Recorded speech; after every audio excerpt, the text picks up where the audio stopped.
Bismillahirrahmanirrahim. Assalamualaikum warahmatullahi wabarakatuh. Alhamdulillahirabbil alamin. Assalatu wassalamu ala asyrafil anbiya'i wal mursalin sayyidina wa maulana Muhammad wa ala alihi wa sahbihi ajma'in. Rabbi shrahli sadri wa yassirli amri wahlul 'uqdatam min lisani yafqahu qawli. Amma ba'd. Alhamdulillah, puji syukur kita panjatkan kehadirat Allah Subhanahu wa taala yang telah memberikan kita kesehatan sehingga kita masih bisa mengikuti kuliah pada hari ini. Salawat dan salam tak lupa kita kirimkan kepada junjungan Nabiullah Muhammad SAW, Nabi yang telah membimbing kita dari alam kegelapan ke alam yang terang benderang. Pada video kali ini, kami akan mempresentasikan hasil dari artikel kami yang berjudul Konsep Pemikiran Thoha Hussein.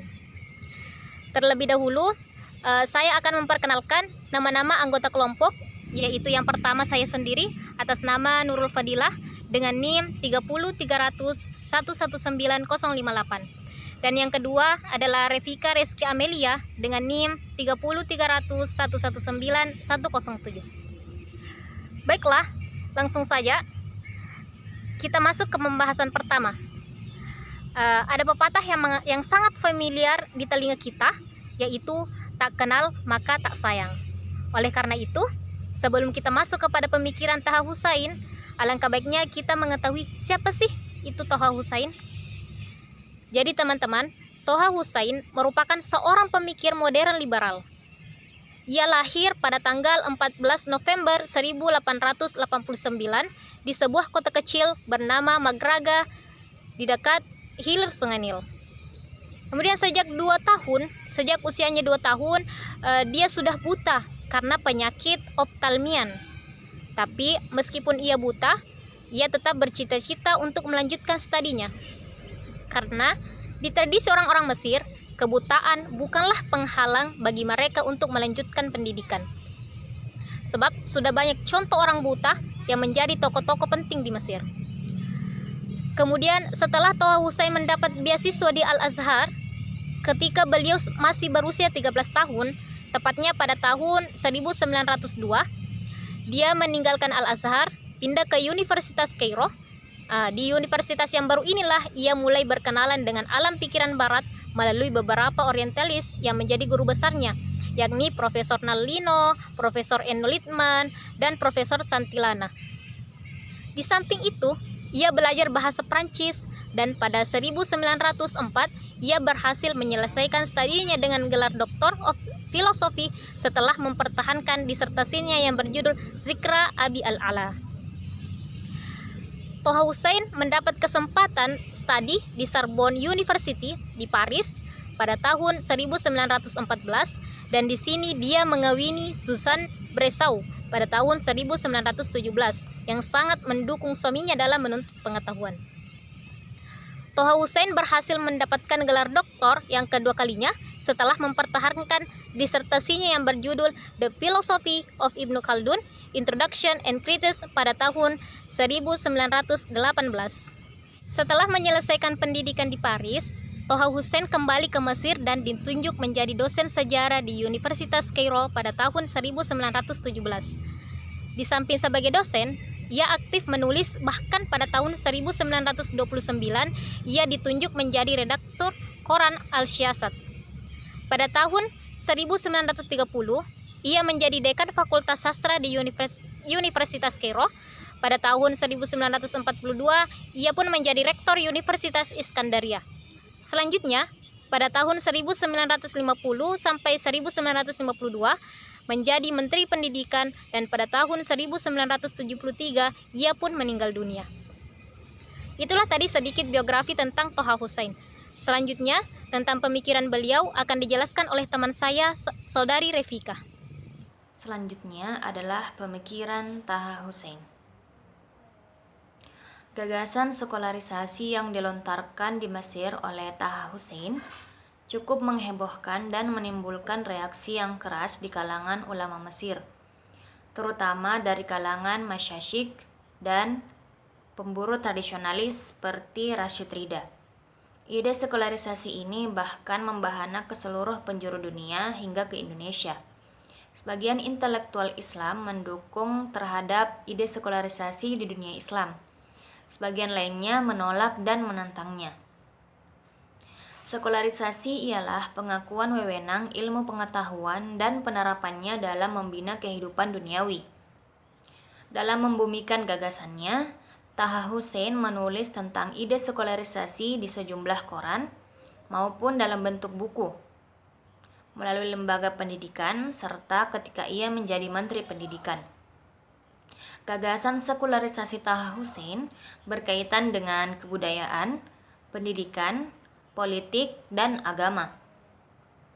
Gagasan Taha Hussein di bidang kebudayaan ditelurkan melalui sebuah karyanya yang berjudul Mustaqbal al-Syaqafat fi Misr, atau dalam bahasa Indonesia, Masa Depan Kebudayaan di Mesir. Dalam buku ini, sebagaimana yang ditulis oleh Fazlur Rahman, ia menjelaskan bahwa Mesir merupakan negara barat dalam batasan-batasan orientasi budaya. Menurutnya, Mesir dan Eropa mempunyai warisan intelektual yang manunggal. Kekuatan umat Islam tidak dapat terwujud dengan cara kembali ke Islam masa lalu, tetapi dengan mengupayakan secara agresif reformasi liberal dan sekular yang berorientasi ke barat. Oleh karena itu, Mesir baru atau masa depan Mesir tidak akan muncul kecuali dari Mesir kuno, tetapi harus mengambil peradaban Eropa. Bahkan harus menjadi orang Eropa dalam segala hal. Pahit getirnya dalam apa yang disukai maupun yang dibenci, dalam apa yang dipuji maupun yang dibenci. Dan hal itu mudah dilakukan oleh Mesir karena peradaban barat tidak didasarkan kepada agama Kristen, bahkan terlepas darinya. Taha Hussein melihat realitas umat Islam khususnya di Mesir sangat terbelakang dan jauh tertinggal dari barat. Al-Azhar sebagai sebuah lembaga tinggi Islam menurutnya tidak cukup baik untuk memajukan pendidikan modern. Solusi yang ditawarkan Taha Hussein dalam mengatasi keterbelakangan masyarakat Mesir adalah dengan menyeru agar generasi muda dicetak dengan corak Eropa. Oleh karena itu, sistem pendidikan Mesir didasarkan secara garis besar pada metode-metode Eropa yang dilaksanakan secara simultan mulai tingkat dasar, menengah, dan perguruan tinggi. Meski demikian, menurut Taha Hussein, tampaknya pendidikan saja tidak cukup untuk mendukung kemajuan Mesir. Negara atas landasan kepentingan praktis tanpa menghiraukan agama, bahasa, dan ras. Umat Islam yang menyatakan bahwa dalam Islam terdapat ajaran politik, menurut Taha Hussein sangat jauh dari kebenaran. Menurut Taha Hussein, masa Nabi dan Khulafaur Rasyidin merupakan sistem pemerintahan Arab murni dan bukan sistem demokrasi. Selanjutnya, dari sejumlah gagasan Taha Hussein, ide sekularisasi di bidang agama yang paling meresahkan sehingga banyak menimbulkan reaksi-reaksi yang sangat keras, terutama dari kalangan ulama konservatif. Bahkan ia dicap oleh Rashid Ridha telah keluar dari agama Islam, yaitu tentang syair jahiliyah. Menurut Taha Hussein, sebagaimana yang dikutip oleh Charles C. Adams, bahwa apa yang selama ini dianggap oleh orang Islam sebagai syair jahiliyah bukanlah syair jahiliyah, akan tetapi dibuat oleh para penyair sesudah datangnya Islam. Alasan yang dikemukakan Taha Hussein untuk membuktikan kesalahan syair jahiliyah dan untuk mendukung argumentasinya ialah tidak mungkin di masyarakat yang bodoh dan dapat dipahami, hanya orang yang berilmu lah yang dapat memahami Al-Quran. Orang Arab jahiliyah adalah orang yang pandai memiliki kekuatan, keberanian, dan kemampuan politik.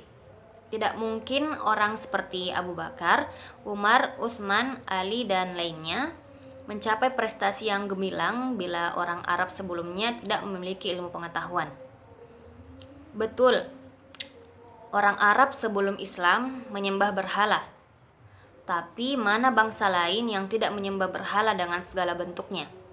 Untuk mengetahui kehidupan orang Arab sebelum Islam, harus melihat dan mengkaji informasi yang ada di dalam Al-Quran. Sebagai seorang Muslim, ia tidak mengingkari keberadaan Ibrahim dan Ismail dan segala sesuatu yang terkait dengan keduanya dalam Al-Quran. Tapi sebagai orang ilmuwan, ia harus bersikap ketat sehubungan dengan metode-metode penelitian dan tidak akan dibenarkan keberadaan keduanya sebelum dibuktikan secara ilmiah. Mungkin hanya itu yang dapat kami sampaikan. Kurang lebihnya mohon dimaafkan. Wassalamualaikum warahmatullahi wabarakatuh.